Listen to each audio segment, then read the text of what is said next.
Менә монда бер семья ире хатыны, икесе берсе алдан, берсе арттан поезд астына керделәр. Менә бу семьяда әби кеше поезд астында үлде. Benim avuldaşım öldü менә шушында поезд берип. Аннан үзебезнең күз алдына 2 ир-ат шушында бәрелде. Торфяной бистәсендә яшәүчеләрдән мондый язмышлар турында күп ишеттек. Авыл яныннан гына поездлар йөри, шуңа да тимер юл аша чыгу, сират күперен кичүгә тиң диләр.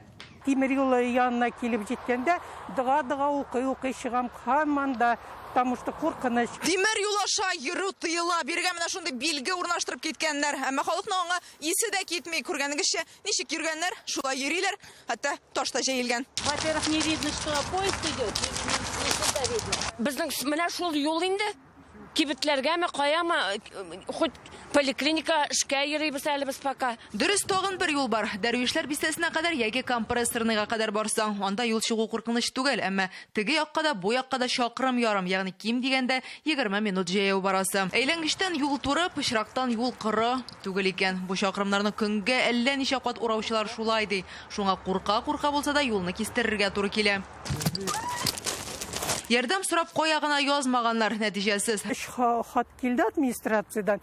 Бөтенесе под копирку язган.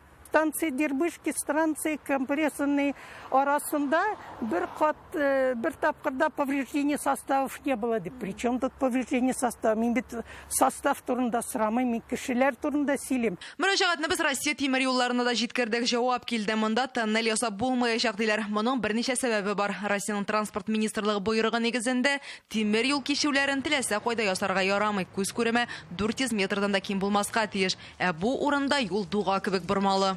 Предлагаем продление автобусного маршрута. Автобус маршрутларын узынайтырга тәкъдим итәбез. Аларны торфлы урамындагы рәсми тукталышларга кадәр дә йөртергә мөмкин. Монда барлык инфраструктура бар.